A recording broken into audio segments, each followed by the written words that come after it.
Salve, aluno do nono ano da Escola Estadual Bueno Brandão. Aqui é o professor Cássio e hoje nós vamos corrigir, o PET volume 4, o PET 4 do nono ano. Vamos lá. Primeira semana, A primeira semana nós estamos estudando sobre a Era Vargas.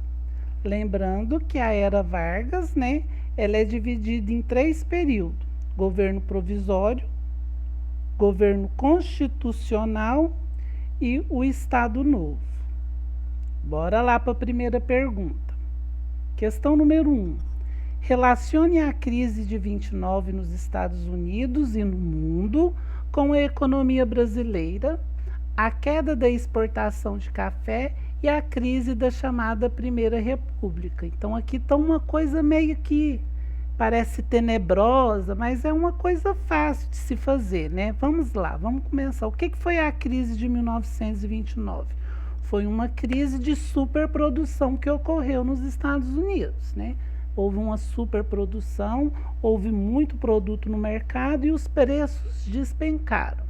Milhares de pessoas perderam dinheiro, milhares de pessoas ficaram desempregadas, O que isso vai ocorrer? Ou seja, a crise de 29 teve um efeito dominó no mundo capitalista.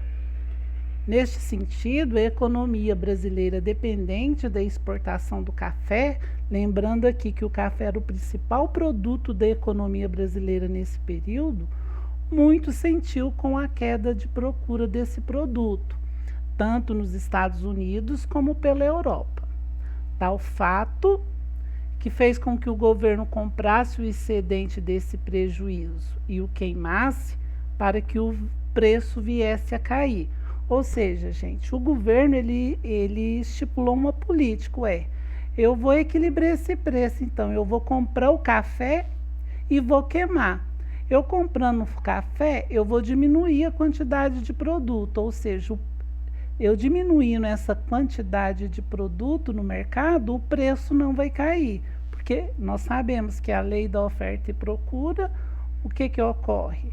Se tem muito produto no mercado, o preço cai. Se tem pouco, o preço aumenta, Então, esses acontecimentos, ou seja, essa política de estar comprando café, queimando café, essa crise gerada, o que ela vai fazer? Ela vai contribuir para que a política do café com leite, símbolo da Primeira República, entrasse em decadência, Ou seja, isso é um efeito dominó. A coisa aconteceu lá nos Estados Unidos, a quebra da bolsa foi lá nos Estados Unidos, mas nós sentimos o efeito aqui no Brasil. Questão número 2. Conforme o PET anterior, as primeiras décadas do século XX foram marcadas pela vitória da Revolução Russa, de caráter socialista, além do surgimento de movimentos de ultradireita, nazifascismo na Europa, notadamente na Itália e Alemanha. Associado à crise econômica de 29, esse período é marcado pela crise das democracias liberais.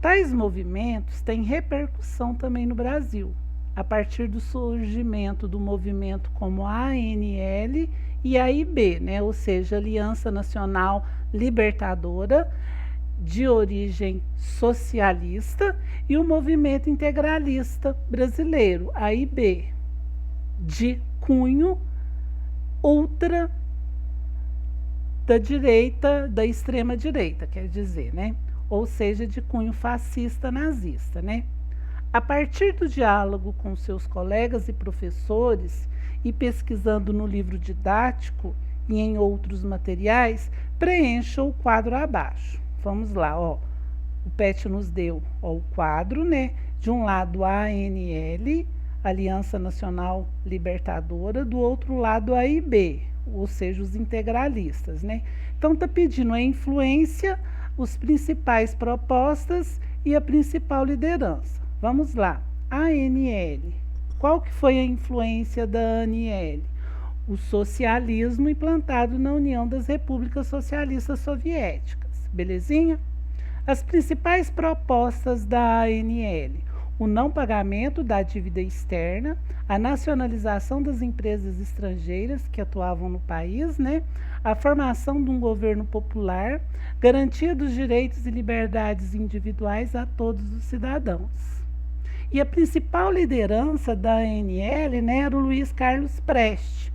Tanto é que ele casa com a Olga Benário, Quem já assistiu o filme Olga teve a oportunidade de presenciar, porque é uma obra-prima esse filme que retrata a atuação do Carlos Prestes nesse período aqui da Aliança Nacional Libertadora. Vamos ver os integralistas agora. Influência. Eles tinham como influência os governos de extrema direita, tais como o nazismo na Alemanha e o fascismo na Itália, E a principal proposta dos integralistas era a implementação, no país de uma ditadura fascista. E o principal líder foi Plínio Salgado. Beleza? Vamos lá, questão 3. Com o autogolpe, Getúlio estabelece o Estado Novo. Esse regime é marcado pela forma autoritária, pela centralização do poder e, ao mesmo tempo, é marcado pela modernização econômica e pela concessão de direitos.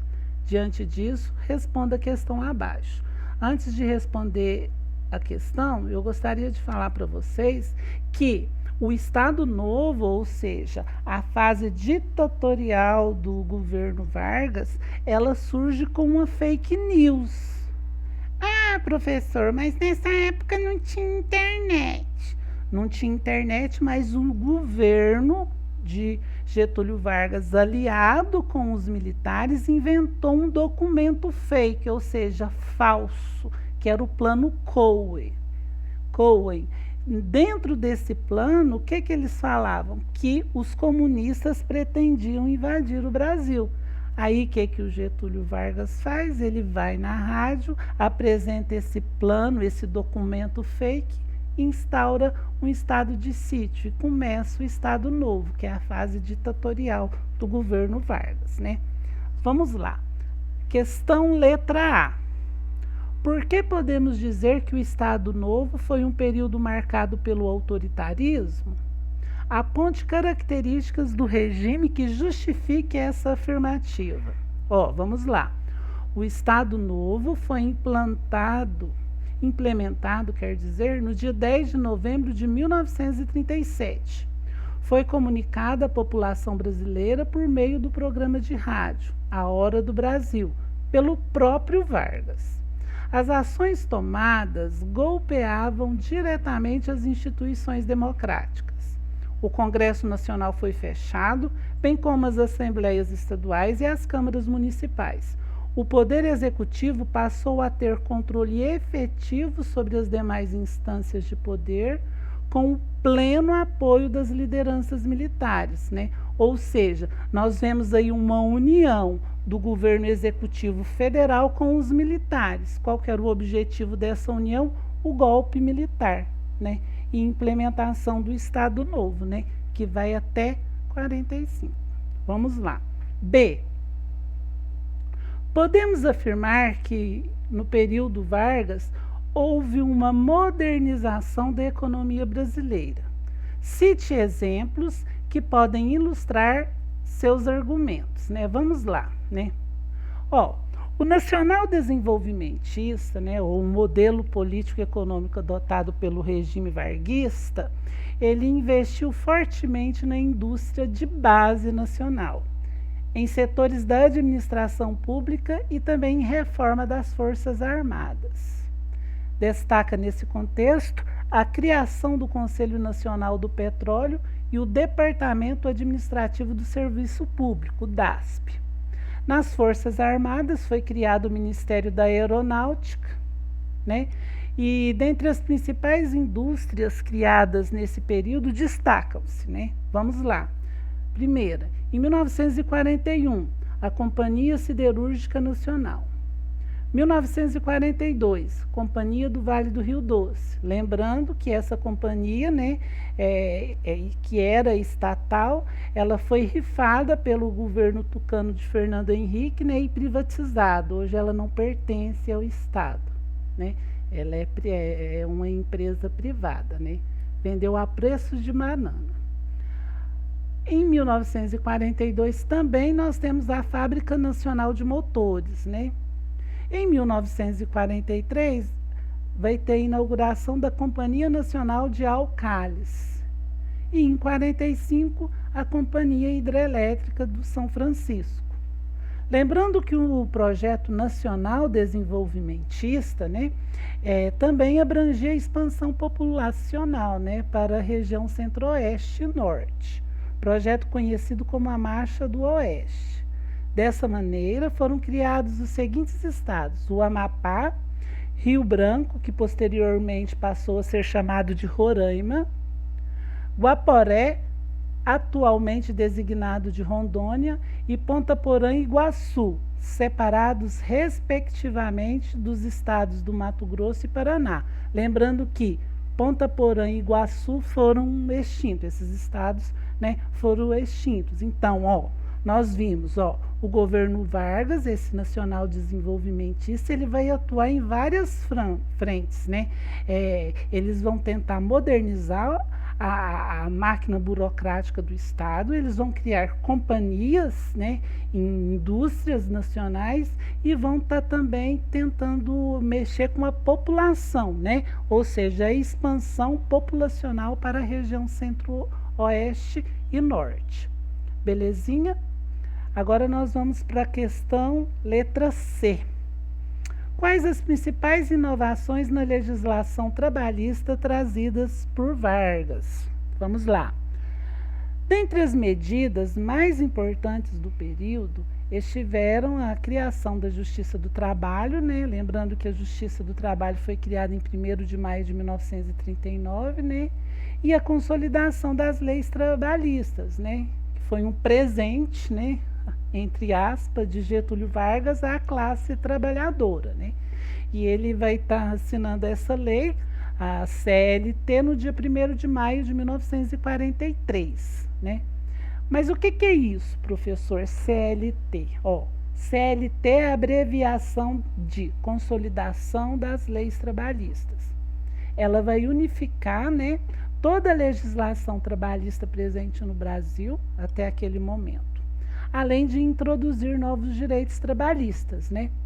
Lembrando que a CLT ela vai estar regulamentando as questões referentes ao horário de trabalho, férias, descanso remunerado, né? Ou seja, eu vou poder ficar descansando sábado e domingo e vou receber esses dias, né? Condições de segurança, salário mínimo e a relação entre patrões e empregados. Nós não podemos deixar de destacar aqui nessa correção que esse pacote de leis criados na era de Getúlio Vargas, a CLT, está sendo desmontada pelo atual governo bolsonarista, né? Que as medidas, as leis, a gente percebe que esse governo ele trabalha diuturnamente no desmonte desses direitos adquiridos, né? Já tem pessoas que já estão entrando no mercado de trabalho sem uma série de conquistas que nos foi dada por essa consolidação de leis, né? Então, a gente tem que ficar atento, né? Para que os direitos que os nossos antepassados conquistaram não sejam escoados para o esgoto, né? Então, ficamos por aqui. Espero que vocês tenham aproveitado e acertado o máximo de questões possíveis e eu desejo a todos uma excelente semana e fiquem em paz.